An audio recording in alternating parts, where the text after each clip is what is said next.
தந்தை, மகன், தூய ஆவியாரின் பெயராலே ஆமீன். இயேசுவில் அன்பார்ந்தவர்களே, இந்த காணிக்கையின் போது நான் சொன்னேன், இன்னொரு விஷயமும் சைடில் நடந்துகிட்டு இருக்கோம். மணி கலெக்ஷன் நடந்துகிட்டு இருக்கோம். உண்டியலை பாஸ் பண்ணுவீங்க, ஆளுங்க பணம் போடுவாங்க. அதே மாதிரி சென்ட்ரலில் ப்ரொசஷனில் பவனியாக நிறைய பொருட்களும் வரும். அப்போ இந்த பொருட்கள் எல்லாமே இன்றைக்கி நம்மளுடைய வழக்கப்படி நம்ம என்ன செய்கிறோம், எல்லாமே ஆண்டவர் முன்னால் கொண்டு போய் வச்சிடணும், ஆண்டவருடைய கால்பாத்தில் வச்சிடணும் அப்படின்னு சொல்லி எவ்வளோ இடமே இல்லைனாலும், சின்ன ஒரு கோயிலாக இருந்தாலும் அது பலிப்பீடத்துக்கு முன்னால் தான் வைக்கணும். வேறு எங்கேயுமே வைக்கக்கூடாது, ஒத்துக்க மாட்டோம். நம்ம எங்கேயாவது ஃபாதர் எங்கேயும் மாற்றி வச்சுட்டாருன்னு அவ்வளோதான். இப்படி நம்மளுடைய மனசில் நான் கொடுக்கறது அது பலிப்பீடத்தில் தான் இருக்கணும், நான் கொடுக்கறது ஏதோ மாதாவனுடைய கழுத்தில் தான் இருக்கணும், நான் கொடுக்கறது இயேசுனுடைய கையில் தான் இருக்கணும், நான் கொடுக்கறது இங்கே தான் இருக்கணும். நம்மளுடைய ஒரு தவறான கருத்து தான் அதெல்லாமே. திருப்பலிக்கு தேவையானது அப்பமும் ரசமும் என்றால் அது மட்டும்தான் பலிப்பீடத்திற்கு கொண்டு போகப்படுகின்றது. பலி பீடத்தோடு சம்பந்தம் இருக்கிறதுக்கு, ஆனால் மற்ற ஒரு பொருளுக்கும் பலிப்பீடத்தோடு சம்பந்தம் இல்லை. அப்போது நீங்கள் கொடுக்குற பொருட்கள் அது ஏழைகளுக்கு, பணம் ஏழைகளுக்கோ இல்லைனா ஆலயத்திற்கோ. அதனால் அந்த பொருட்கள், காணிக்கை பொருட்கள், பலி பொருட்கள் அல்ல, அந்த காணிக்கை பொருட்கள் எங்கு கொண்டு செல்லப்பட வேண்டும்? பலிப்பீடத்திற்கு அருகில் வேறு எங்கேயாவது போகணுமே ஒழிய பலிப்பீடத்தை டிஸ்டர்ப் பண்ணி இது முன்னால் இருக்கக்கூடாது.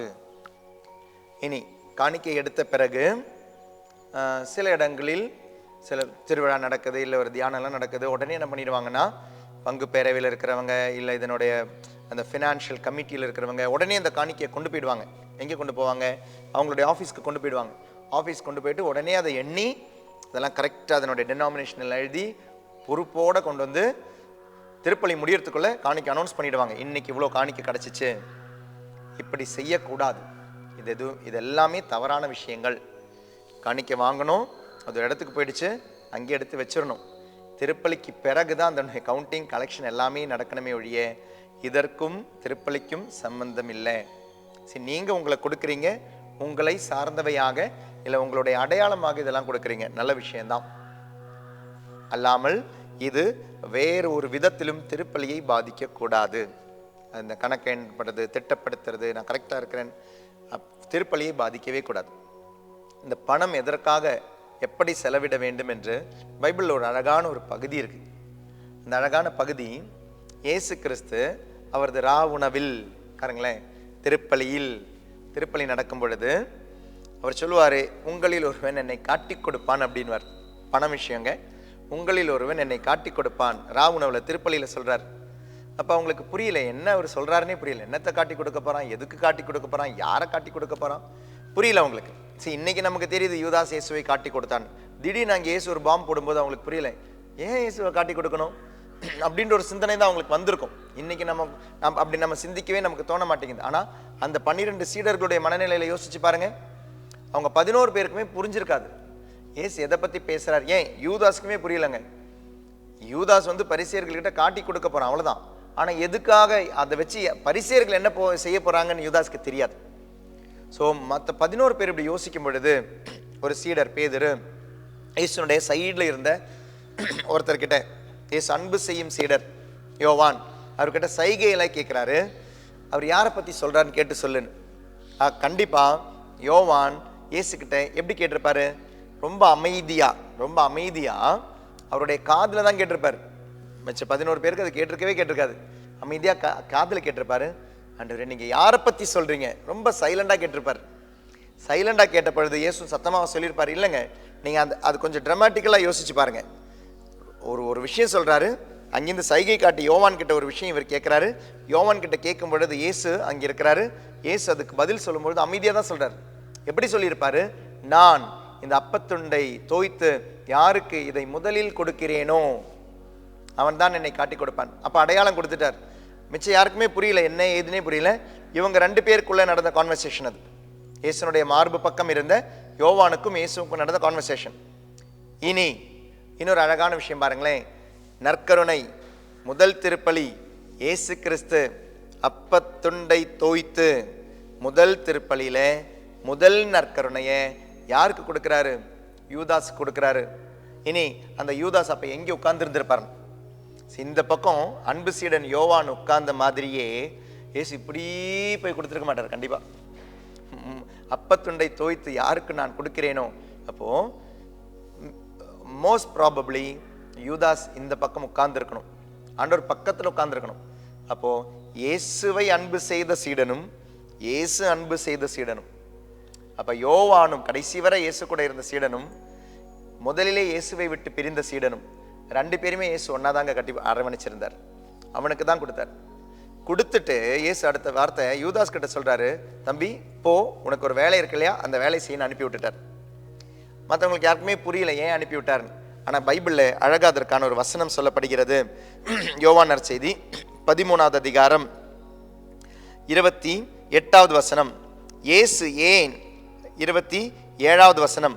அவன் அப்பத்துண்டை பெற்றதும் சாத்தான் அவனுக்குள் நுழைந்தான். இயேசு அவனிடம், நீ செய்யவிருப்பதை விரைவில் செய் என்றார். 28வது வசனம். இயேசு ஏன் அவனிடம் இப்படி கூறினார் என்பதை பந்தியில் அமர்ந்திருந்தோர் யாரும் புரிந்து கொள்ளவில்லை. 29வது வசனம். பணப்பை யூதாசிடம் இருந்ததால் திருவிழாவுக்கு தேவையானதை வாங்கவோ ஏழைகளுக்கு ஏதாவது கொடுக்கவோ இயேசு அவனிடம் கூறியிருக்கலாம் என்று சிலர் நினைத்து கொண்டனர். அப்ப பணப்பை யூதாசிடம் இருந்ததால் நீ போய் செய்ய வேண்டியதை செய் அப்படின்னு இயேசு அனுப்பிட்டார். செய்ய வேண்டியதை செய். ரெண்டு விஷயம் பைபிள் சொல்லுது. பணத்தை வைத்து செய்ய வேண்டியது ரெண்டு விஷயங்கள் தான். ஒன்று, நல்லா கவனிங்க, நான் திரும்ப வாசிக்கிறேன். பணப்பை யூதாசிடம் இருந்ததால் திருவிழாவுக்கு தேவையானதை வாங்கவும் ஏழைகளுக்கு ஏதாவது கொடுக்கவும். அப்ப பணம் என்பது எதற்காக? பைபிள் ரொம்ப கிளியரா சொல்லுது. பணம் என்பது தேவைக்காக, தேவையானதை வாங்குவதற்காக, ரெண்டு ஏழைகளுக்கு கொடுப்பதற்காக. பணம் நீங்க காணிக்கையா போடும்போது யோசிச்சுக்கோங்க எதுக்காகன்னு. ஒன்று, பணம் ஆண்டவர் உங்களுக்கு கொடுப்பது உங்களுடைய தேவைக்காக. இரண்டு, உங்களுடைய இந்த பணம் ஏழைகளுக்காக. பணம் அதிகமாகும் போது இன்னைக்கு நிறைய பேருக்கு செலவு அதிகமாகுது. நீங்க 10,000 ரூபாய் சம்பளம் வாங்குற போது 10,000 ரூபாய் செலவு பண்ணீங்க. இன்னைக்கு 1 லட்சம் செலவு சம்பாதியம் வாங்கும்போது 1 லட்சம் செலவு பண்ண கத்துக்கிட்டீங்க. நாளைக்கு நீங்க 1 கோடியே நீங்க வாங்கினாலும் நீங்க 2 கோடி செலவு பண்ணுவீங்க. பணம் எதற்காக என்பதை புரிந்து கொள்ளாததால் பணத்தை வீணாக்குகிறோம். இயேசு பைபிளின் வழியா ரொம்ப அழகா சொல்றாரு, 2 விஷயத்துக்காக தான் பணம். ஒன்று, உன்னுடைய தேவைக்காக நான் தருகிறேன். 2, ஏழைகளுக்கு கொடுக்க தருகிறேன். Money is a good servant but a very bad master. பணம் என்பது நல்ல ஒரு சேவகன், ஆனால் பணம் என்பது தவறான ஒரு அதிகாரி. பணம் உன்னுடைய அதிகாரியாக மாறினால் நீ அழிஞ்ச. பணம் உன்னை அதிகாரம் செலுத்த ஆரம்பித்தால் நீ அழிந்தாய். அதனால உன்னுடைய இந்த காணிக்கை பணத்தை கொடுத்துட்டோம், ஆண்டவர் கொடுத்துட்டோம். ஏதாவது பெறுவதற்காக அல்ல. ஆண்டவரே நீ எனக்கு கொடுத்த, நான் அந்த கோயிலுக்கு கொடுக்குறேன், ஏழைகளுக்கு கொடுக்குறேன், சந்தோஷமா கொடுக்குறேன். அதனுடைய பணமாக இருக்கலாம், தசமபாகமாக இருக்கலாம், எதுவுமாக இருக்கட்டும், அது சந்தோஷமா முக மலர்ச்சியோட கொடைன்னு பைபிள்ல பவுல் சொல்லுவார். 2 கொரிந்தியர் 9:7 சொல்வாரு, நீ கொடுக்குறியா முக மலர்ச்சியோடு கொடு. ஏழைகளுக்காகவோ அழைத்திற்காகவோ முக மலர்ச்சியோடு கொடு. தேவைக்காக பணம், ஏழைகளுக்காக பணமே ஒழிய பணம் உன்னுடைய தேவை இல்லாதவைக்கோ கொஞ்சம் கூட தேவையில்லாதக்கோ. பணத்தை செலவு பண்ணும்போது 3 விஷயம் ஞாபகம் வச்சுக்கோங்க.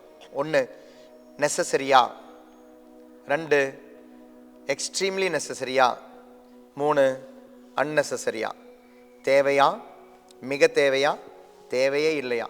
ஒரு விஷயத்தை நீங்கள் பணத்தை வச்சு செலவு பண்ணும்போது யோசிச்சு பாருங்கள். ஒரு பொருளை நீங்கள் வாங்கும் பொழுது, ஒரு ட்ரெஸ்ஸை வாங்கும் பொழுது, நீங்கள் எதுவுமே வாங்கலைன்னா, பணம் கையில் இருந்துச்சுன்னா சும்மா ஒரு ஷாப்பிங் போங்களேன், எதுவுமே வாங்க இருக்காது.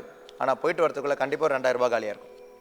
சும்மா ஒரு ஷாப்பிங் காம்ப்ளெக்ஸ்குள்ளே போங்க, சும்மா ஏதாவது ஒரு ஃப்ரூட் ஷாப்புக்குள்ளே போங்க, சும்மா ஏதாவது ஒரு சூப்பர் ஸ்டோருக்குள்ளே போங்க, முடிஞ்சு போச்சு. எதுவுமே வாங்க இருக்காது. ஆனால் அதுக்குள்ளே நீங்கள் போனீங்கன்னா எல்லாம் உங்களுக்கு தேவைப்படுற மாதிரி இருக்கும். இதாங்க பணம். It's a very very bad master but a very good servant. பணம் நமக்கு தேவை, கண்டிப்பாக தேவை, ஆனால் தேவையில்லாததற்காக செலவழிக்கல்ல. அதனால் காணிக்கை கொடுங்கள். உங்களுடைய ஆலயத்திற்கும் ஏழைகளுக்கும் பணத்தை கொடுங்கள். ஆனால் அந்த பணம் கொடுக்கப்பட்ட உடனே அது போய் எண்ணி திட்டப்படுத்தி திருப்பலிக்கு நடுவில் செய்ய வேண்டியதல்ல. பணத்தை எப்படி பயன்படுத்தணும், எப்படி அதை செலவாக்கணும், எப்படி அதை கையாளணும் புரிஞ்சுக்கோங்க, தெரிஞ்சுக்கோங்க. திருப்பலிக்கு நடுவில் நோ பிஸ்னஸ் அட் ஆல். திருப்பலி முழுமையாக பங்கெடுங்கள். திருப்பலியில் நிறைவாக பங்கெடுத்து ஆசீர்வாதம் பெறுங்கள். அதனால் உங்களுடைய பணம், நீங்கள் கொடுக்கும் காணிக்கை பொருட்கள் அது வேறு இடங்களில் வைக்கப்பட வேண்டும். திருப்பலிக்கு தேவையான 2 காணிக்கை அப்பமும் ரசமும் அது திருப்பலியோடு சம்பந்தமானது. அது பலிப்பீடத்திற்கு போக வேண்டும். பலிப்பீடத்துக்கு முன்னால் நிறைய வச்சு நான் கொடுத்ததெல்லாம் முன்னால் இருக்கணும்னு நினைக்காதீங்க. நீங்கள் கொடுக்கறது உங்களையும் உங்களுடைய மனசையும் தான். அது ஆண்டவருக்கு நிறைவாக கொடுங்க. தவறான கருத்துக்களெல்லாம் மாற்றுங்க. சரியான கருத்துக்களோடு சிந்தனைகளோடு திருப்பலியில் பங்கெடுப்போம். எல்லாம் வல்ல இறைவன் தந்தை, மகன், தூய ஆவியானவர் நம்மை ஆசீர்வதிப்பாராக. ஆமீன். தேங்க்யூ. God bless you.